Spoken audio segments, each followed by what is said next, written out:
אתה צריך שטיפה. כן, אתה צריך אמבטיה.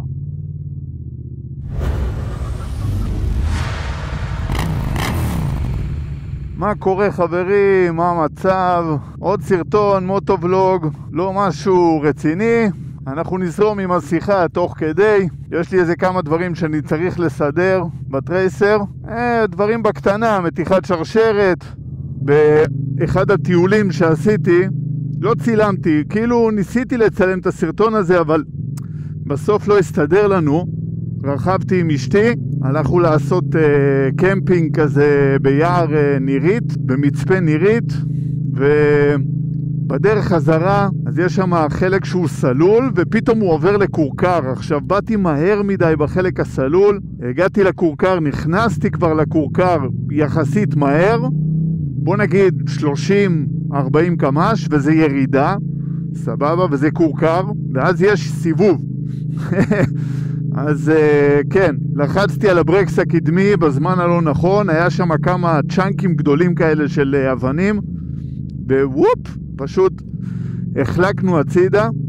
למזלי הצלחתי להאט פחות או יותר, אני חושב שנפלנו על הצד במהירות של 10 קמ"ש, משהו כזה, 10, 8, 7 קמ"ש, משהו כזה. כאילו זה לא היה פגיעה, לא נמרחנו שם, אבל האופנוע כן נפל על הצד, אז הקלאץ' לא תמיד חוזר לי בחזרה, הוא קצת, הסוף של הידית קצת מתחכך פה, בחלק הפנימי של המגן ידיים, אז אני אראה מה אני אעשה. אני ניסיתי עם מפתח אלן קצת לשחק עם המגן, אבל בשביל שהוא ישב כמו שצריך ולא ישחק לי, הוא די באותו מקום. אז אני רוצה אולי להזיז את הידית טיפה, חסר לי ממש חצי סנטימטר. אז כן, זה גם איזה משהו שאני צריך לעשות. אז אני הולך עכשיו לרעננה, אני אראה אם המוסך של שי פתוח שם. אני מקווה שהוא עובד בחול המועד, זה עדיין חול המועד סוכות, אני מאמין שעד שתראו את הסרטון הזה כבר יהיה הרבה אחרי סוכות, אבל זה התאריך היום. בוא נקווה שהוא עובד.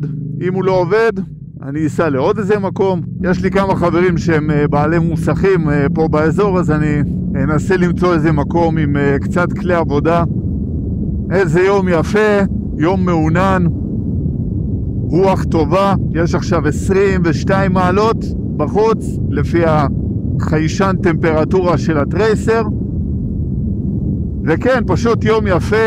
עכשיו זה באמת השבוע האחרון שלי, אני חוזר לעבודה בשבוע הבא. האצבע שלי כבר די מתפקדת, עדיין קצת כואב לי במצבים מסוימים, אבל היא הרבה יותר טובה. אני מאמין שאני אצליח לעבוד בצורה נורמלית. נחיה ונראה. אז אני ככה רוצה לנצל את השבוע האחרון ואולי לצאת לעוד איזה טיול. חשבתי על ירושלים, יערות ירושלים שם. יש איזה מקום שראיתי שאפשר להבעיר בו מדורה, אז אני אעשה שם איזה גם סרטון מוטו-קמפינג. אני לא יודע אם זה יהיה בשקט, או שזה יהיה ולוג, אתם יודעים, מוטו-ולוג כזה קמפינג, כמו שעשיתי בהר גלבוע. אז אחרי שאני אסדר את הטרייסר, אני מקווה שאני אמצא מקום לסדר את הטרייסר, כי הוא כן צריך מתיחת שרשרת, אני כן צריך לטפל בידית קלאץ', זה באמת די מסוכן. אני גם צריך לשטוף אותו כי הוא מטונף לגמרי, ואני גם רוצה לעבור באיזה כמה חנויות ולחפש קצת ציוד שאני צריך בשביל הקמפינג. ככה תהיה לי רשת של מנגל שאני אוכל לשים על הארגז, לקשור על הארגז או משהו. ואתם יודעים, עוד איזה קצת שטויות כאלה, אני יודע, כמה דברים שחסרים לי. אתם יודעים, חבל, רצועות קשירה, כל מיני דברים כאלה, לא משהו רציני. אז אני מקווה שאתם בינתיים נהנים מהתוכן. אני מאוד נהנה לעשות תוכן של טיולים, כי בסופו של דבר אני זה שמטייל ונהנה מהנוף, מהרכיבה ומהכל. אז אני מקווה מאוד שגם אתם נהנים. יש איזה כמה בקשות שנתתם לי, נגיד איך לרכב בפקקים, איך לתמרן מכשולים, דברים כאלה שכל מה שאתם מבקשים ממני אני רושם. מחילה מכם שעוד לא הגעתי לצלם את הסרטונים האלה. אני מנצל את החופש הזה בשביל באמת לעשות סרטונים כמו טיולים וכאלה, כי ברגע שאני אחזור לעבודה לא חושב שיהיה לי יותר מדי זמן באמת לצאת לטיולים ארוכים ולמקומות רחוקים. עדיף לי לעשות את הסרטונים האלה של איך לתמרן בפקקים, וזה בדרך לעבודה כשבאמת יש פקקים. אבל לא שכחתי אתכם, סבבה? כל מה שאתם מבקשים ממני אני משתדל לעשות על זה סרטונים. אלא אם כן כבר יש לי סרטון על זה, אם זה למשל ציוד או אתם יודעים קסדה או דברים כאלה, אז כבר יש לי על זה סרטון, ואז אני פשוט יכול להפנות אתכם לסרטון הזה. וואלה, רציתי לדבר על עוד איזה נושא שאני נתקל בו בשנה האחרונה, וזה סרטוני AI ביוטיוב. עכשיו, רוב התוכן שאני צורך הוא באנגלית, סבבה? האמת היא, למזלנו, לא נתקלתי ביותר מדי תוכן כזה בעברית, או ערוצים שהם ערוצים ישראלים, אבל יכול מאוד להיות שאנחנו נראה את זה בקרוב. ואני מתכוון לערוצי AI המעצבנים האלה, שכל הערוץ זה פשוט תמונות מזויפות של אופנועים חדשים שיוצאים לשוק. הסרטון האחרון שנתקלתי בו זה הונדה אפריקה טווין 650. הולך להשתחרר ב-2026. עכשיו, התמונה של ה-AI הולך ומשתפר, כן? אבל תכף אנחנו נדבר על זה. אבל בסרטון הזה באמת רואים תמונה של אופנוע, נראה כמו אפריקה טווין, רק קטן יותר, 650 רשום לו, וזה כאילו, זה פאקינג AI, זה לא אמיתי. עכשיו, זה הולך, והסרטונים האלה הולכים ונהיים משכנעים, והם נראים אמיתיים יותר ויותר. ככל שה-AI משתפר, צריך ממש לעשות בדיקות רקע, וזה מה שאני עשיתי לסרטון הזה, כי זה היה נראה סרטון די אמין. היה לו הרבה צפיות, היה גם יחסית הרבה לייקים, וזה בעצם מה שגרם לי ללכת ולחפש בהונדה, אתם יודעים, באתרים אמינים, ובאמת לחפש האם הונדה הולכת לשחרר אופנוע כזה ב-2026. ואז הבנתי שזה סתם חרטה וזה עוד ערוץ AI, והם באמת צצים כמו פטריות אחרי הגשם. AI הופך להיות ממש ממש משוכלל, במיוחד עם ChatGPT, אתה רק נותן לו איזשהו רעיון, הוא כותב את התסריט לבד, עם עוד מנועי AI הם יוצרים תמונות, יכולים ליצור סרטונים, והנה, כל מה שנשאר לך לעשות זה פשוט לאסוף את המידע, לזרוק את זה לתוך תוכנת עריכה. יש גם תוכנות עריכה שהן AI, ואתה פשוט מעלה את הסרטונים לאיזה אתר, הוא ה-AI עורך לך את זה ומוציא לך סרטון. הזמן עבודה שלך כבן אדם, כיוצר תוכן, בדיוק 3 דקות, ויש לך סרטון של רבע שעה, שכמובן כל הסרטון הזה זה פשוט שקר וכזב, קליק בייט כזה כדי לקבל צפיות. הערוצים האלה הם ערוצי יוטיוב לכל דבר. תסלחו לי שאני לא יודע איך לקרוא לזה מונטוניזציה. בקיצר, אתה מקבל על זה כסף. אז הערוצי AI האלה מקבלים כסף מפרסומות, והם במיוחד משתמשים בכותרות קליק בייטיות, כדי שאנשים ילחצו על הסרטון, הסרטון יקבל יותר חשיפה, ואז הם מקבלים כסף על שקרים. אני ישר מדווח כל פעם שאני רואה סרטון כזה ואני נתקל בסרטון AI מזויף כזה, כן, אני ישר מדווח ליוטיוב כדי שהאלגוריתם של יוטיוב ידע לזהות פחות או יותר את הערוצים האלה, אבל הם הופכים להיות ממש ממש טובים. אז כאילו באמת מידע מאוד מאוד מטעה, וכל הקטע של הערוצים האלה זה פשוט ליצור הכנסות מפרסומות. אז זה המצב נכון לעכשיו, 2025. אני מאמין שב-2026, אולי אפילו ב-2028, אנחנו כבר נראה הרבה יותר סרטונים שזה פשוט AI, ואנחנו לא נדע להבחין בהבדל. מעניין אם אני אספיק את הירוק הזה, בוא נראה.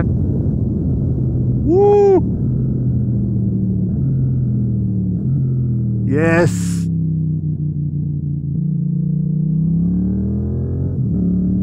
אני מאמין, ככל שהזמן יעבור, ה-AI ישתפר, היכולות כתיבת תסריט שלו ישתפרו, הווידאו שלו ישתפר, התמונות שלו ישתפרו. יש מצב שהמון המון סרטונים ביוטיוב יהפכו להיות AI. אני אישית חושב שזה לא דבר טוב. אולי לחנונים שממש אוהבים AI וכאלה, אז הם יתלהבו מזה, אבל אני חושב שרוב האנשים דווקא יחפשו תוכן ויעריכו יותר תוכן שהוא נעשה על ידי יוצר אנושי. ובמיוחד אם הבן אדם הזה יודע להביע רגשות אנושיים, וזה לא עוד איזה בחור שפשוט, לא יודע, ערוץ טכני שפשוט מסביר לכם דברים טכניים וכאלה. אני חושב שכל הערוצים הטכניים על, לא יודע, טכנולוגיה חדשה, טלפונים חדשים, ערוצי סקירות למיניהם, אני חושב ש-AI יחליף את הערוצים האלה בקלות. כי גם ככה, הפקטור האנושי פה הוא די טכני. אתם מבינים? אנשים ירצו יותר ויותר לראות ערוצים שמביעים רגשות, כמו למשל רכיבה על אופנוע, אז באמת להביע את הרגש ואת החוויה שלי כבן אדם ברכיבה, ולא רק לשמוע איזה רובוט חסר רגשות שמדבר בכאילו הוא מרגיש. נכון שאולי עכשיו עדיין רוב הערוצים שאנחנו רואים ביוטיוב זה באמת ערוצים של אנשים שאפשר לתקשר איתם וכו' וכו', אבל אני באמת, אולי זה רק בתחום של האופנועים, לא יודע, למרות שראיתי עוד איזה כמה ערוצי AI כאלה, אבל בתחום של האופנועים זה ממש היוטיוב שלי מוצף, סבבה? פשוט מוצף בערוצי AI שקריים, לא אמיתיים, פשוט סרטוני פייק. וזה מתחיל מאוד מאוד לתסכל אותי לנווט בין כל הסרטוני פייק האלה עד שאני מוצא סרטון אמיתי. אז זה באמת הזמן להגיד לכם, תלחצו על הכפתור של להירשם, תירשמו לערוץ שלי ותלחצו גם על הכפתור של הפעמון, ואז אתם תקבלו התראה כל פעם שאני מעלה סרטון חדש. וגם היכולות של AI בעברית הולכות ומשתפרות.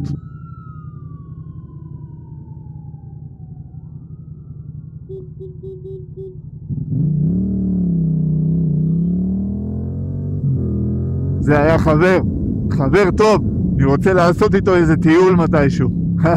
איזה קטע. את זה AI לא יכול לעשות. איזה כיף זה לראות חבר ככה פתאום באמצע היום. מה שבאתי להגיד זה שהיכולות של AI גם משתפרות בעברית. עדיין אפשר לראות שהוא מתבלבל לפעמים בין זכר לנקבה וכאלה, אבל הם ישפרו את זה, כן? כאילו אני מאמין ששנה, שנתיים, AI כבר ידבר כמו שאני מדבר. אז אני מאמין שגם בעתיד אנחנו נראה ערוצי AI מזויפים כאלה פה בארץ. כאילו אם חמאס, פאקינג חמאס, משתמש ב-AI כדי להפחיד לרמות את הציבור הישראלי, אז תבינו, כאילו, סרטונים ביוטיוב עושים כסף. הם אולי לא עושים המון כסף, סבבה, כמו שאתם חושבים, אלא אם כן יש לך באמת מיליוני צפיות, ואז כבר מתחילים לדבר על סכומים. גם 50 שקל, תחשבו על זה, זה אפס מאמץ. ה-AI עושה את הכל בשבילכם, והרווחתם 50 שקל. עכשיו תחשבו שיש לכם 10 ערוצים כאלה, וכל פעם ה-AI מפליץ לכם ומחרטט לכם עוד איזה סרטון חדש. אנשים עושים את זה נטו בשביל כסף. לא אכפת להם שזה שקרי, לא אכפת להם שזה לא אמיתי. אז אני מאמין שגם בארץ יעלו על הטריק הזה. אם עוד לא עלו על הטריק הזה, אז אולי אחרי הסרטון שלי עכשיו כל מיני אנשים מקשיבים לי והם יתחילו לעלות על הטריק הזה. תשמרו את הערוצים של הוולוגרים והאנשים האמיתיים שאתם אוהבים ועוקבים אחריהם. תלחצו על פעמון כדי שהם לא ילכו לכם לאיבוד. אני מקווה מאוד שאני טועה, ויוטיוב האלגוריתם שלו וה-AI שלו יצליח להילחם ב-AI, כאילו ה-AI של יוטיוב יצליח להילחם בכל הסרטוני AI הלא אמיתיים האלה. זהו, סתם ככה מחשבות שאני משתף אתכם. אז כן חברים, אנחנו נתראה בסרטון הבא. אני מאמין שזה יהיה טיול ליערות ירושלים, וזהו, בינתיים רכיבות טובות ובטוחות. אנחנו נתראה בסרטון הבא. יאללה ביי.